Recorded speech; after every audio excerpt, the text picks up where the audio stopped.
হ্যাঁ, পরিষ্কার শোনা যায়।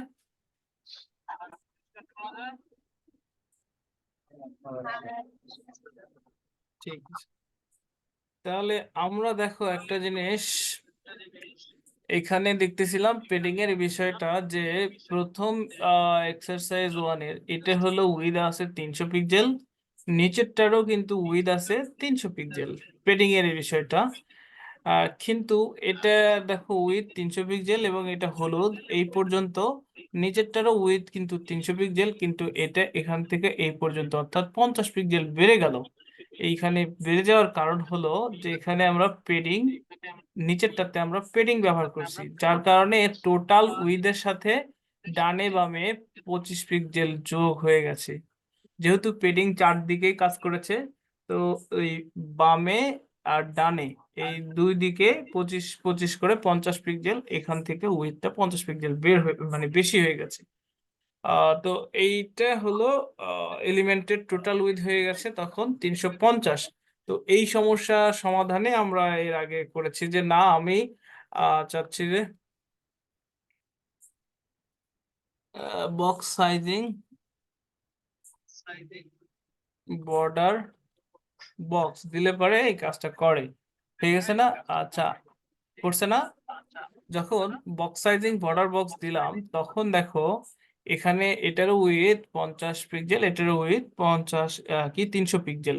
50 পিক্সেল যেটা অতিরিক্ত হয়ে যাচ্ছিল সেটা আহ মানে ভেতরের দিকে, উইথ বাইরের দিকে কাজ করতেছিল পেডিংটা।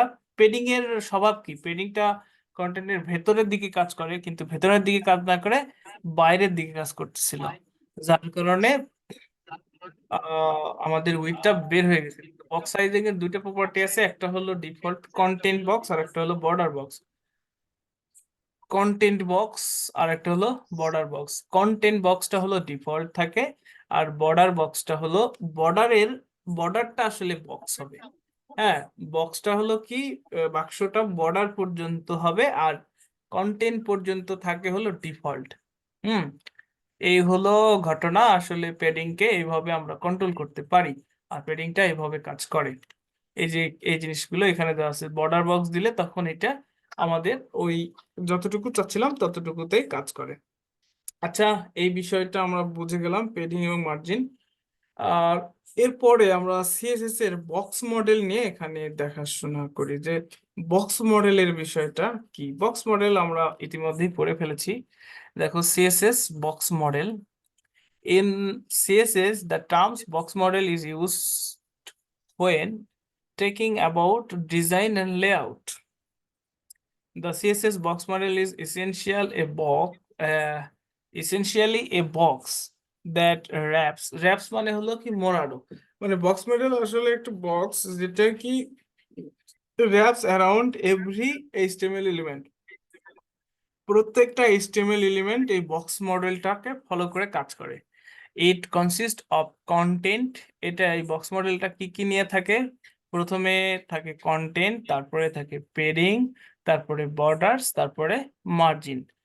The image below illustration the box model. এই যে বক্স মডেলের এইটা হলো ইলাস্ট্রেশন মানে ডিজাইন বা একটা ধারণা, এটাই বুঝি। তো এখানে দেখো এই যে H2 প্রত্যেকটা এলিমেন্টই হলো বক্স মডেল নিয়ে কাজ করে, এবং এই বক্স মডেলটা নিচে এই যে এখানে দেখতেছি এটাই আসলে বক্স মডেল। এইটুকু হলো কন্টেন্ট। দেখো এটা কোথায় দেখতেছি, যে প্রথমে এইটুকু হলো কন্টেন্ট, তার চারপাশে এটা হলো পেডিং, তারপরে বর্ডার, তারপরে মার্জিন। এই 1 2 3 4, এই চারটে element content, padding, border, margin, এই হলো বক্স মডেল। ঠিক আছে, আমাদের এটা দরকার নেই। কন্টেন্ট, পেডিং, বর্ডার, মার্জিন, এই বক্স মডেল। দেখো এখানে উইথ দেওয়া আছে, উইথ কন্টেন্টের উইথ 300। তারপরে এই জিনিসটা একটু দেখি, যে কন্টেন্টের উইথ, এই যে কন্টেন্টের উইথ এটুকু 300। তারপরে এই কালারের এই অংশটা পেডিং, এই অংশটা বর্ডার, আর এর বাইরের এই দিকের এই গ্যাপের এই অংশটা মার্জিন। এই তো বক্স মডেল। এই বক্স মডেলটা বোঝা খুবই গুরুত্বপূর্ণ বিষয়। এই বক্স মডেল প্রত্যেকটা HTML এলিমেন্টে, এখানে H2 H3 তাই না, আমি যদি এখানে একটা পি এলিমেন্ট নিতাম তাও সেই সেম কাজটাই হতো। লরেম এর 20টা ওয়ার্ড নিলাম, ঠিক আছে। এই পিতে যা দেখি সেখানেও কিন্তু এই বক্স মডেলই কাজ করতেছে, দেখো প্রত্যেকটা। ও সেভ করি নাই, বক্স, এই যে এখানে দেখো এই পি তেও দেখো এখানে আমি কোনো কিছু করি নাই, কিন্তু এই যে মার্জিন উপরে বর্ডার নাই, হ্যাঁ, পেডিংও নাই, কন্টেন্ট উইথ এতটুকু, মার্জিন উপরে নিচে 16 পিক্সেল, বর্ডারও নাই, পেডিংও নাই, কিন্তু প্রত্যেকটা HTML এলিমেন্টই হলো এই সিএসএস এর বক্স মডেলকে ফলো করে, মানে এইভাবেই কাজ করে। আচ্ছা, তারপরে হলো এবার বুঝি আমরা হাইট এবং উইথ, ঠিক আছে। আচ্ছা, এটা পরের পার্টে করি।